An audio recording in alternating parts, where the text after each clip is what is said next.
আসসালামু আলাইকুম ভিউয়ার্স, আশা করি সবাই ভালো আছেন। তো এই যে আমি কড়াইতে আজকে সামান্য পরিমাণে তেল ঢেলে নিলাম, সরিষার তেল। এখানে আমি দিয়ে দেব এই যে কাঁচা মরিচ আর পেঁয়াজ কুচি।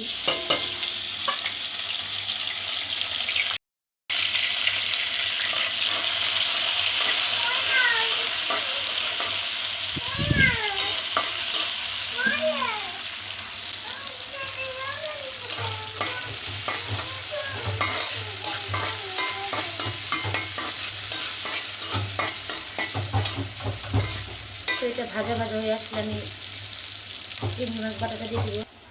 তো এই যে এখানে আমি পরিমাণ মতো লবণ দিয়ে দিলাম, দিয়ে নেব হলুদ, মরিচের গুঁড়ো,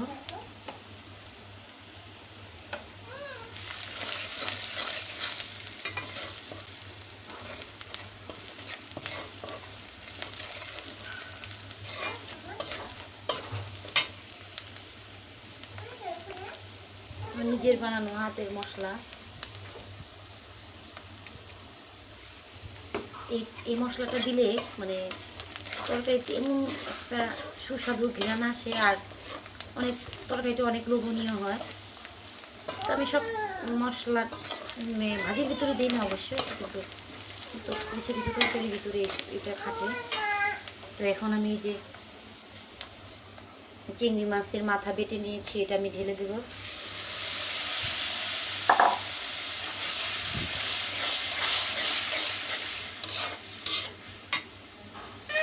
দেখুন কালারটা কেমন আসছে, সুন্দর একটা কালার আসছে। তো এটা কষানো হয়ে গেলে আমি পোকো মুখগুলো দিয়ে দিব।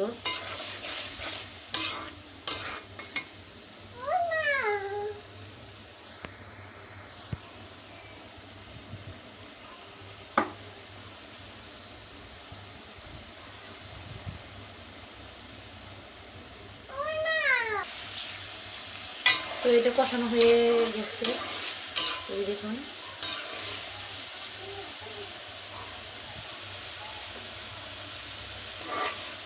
অনেক সুন্দর একটা। তো এখানে আমি যে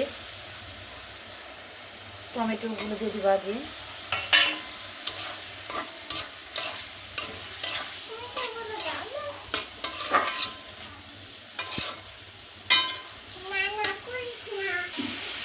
এখন এই যে আলু আর বেগুনগুলো দিয়ে দিব। জাস্ট ভাবতে পারতেছি অনেক অনেক একটা লোভনীয় তরকারি হবে এটা। আপনারা বাসায় ট্রাই করতে পারেন।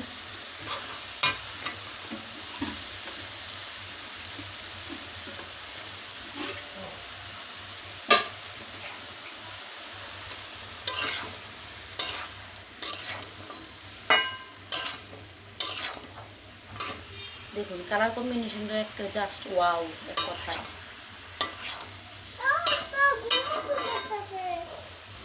তো এটা কষানো হয়ে আসলে আমি এখানে পানি দিয়ে দেবো। পানি দিয়ে দেবো।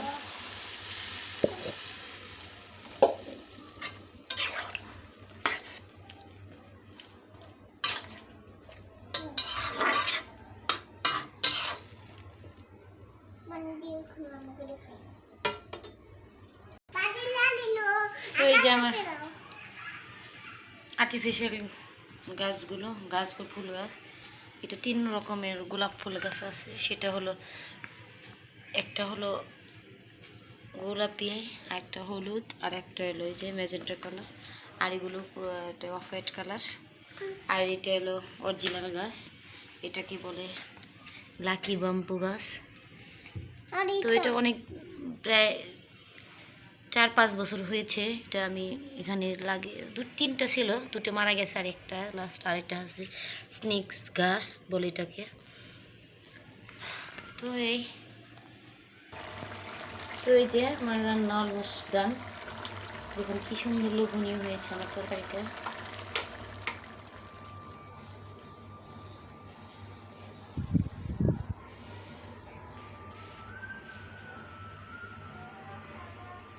তো এটা আমি এখন নামিয়ে নিব।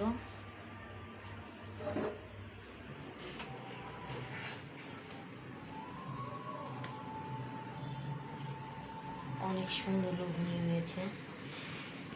তো আপনারা এইভাবে বাসায় ট্রাই করতে পারেন রান্নাটা। তো আমার ভিডিওটি যদি ভালো লেগে থাকে সবাই আমার চ্যানেলটিকে লাইক করে দিবেন, সাবস্ক্রাইব করে দিবেন, কমেন্টের মাধ্যমে জানাবেন। আসসালামু আলাইকুম, সবাই ভালো থাকবেন।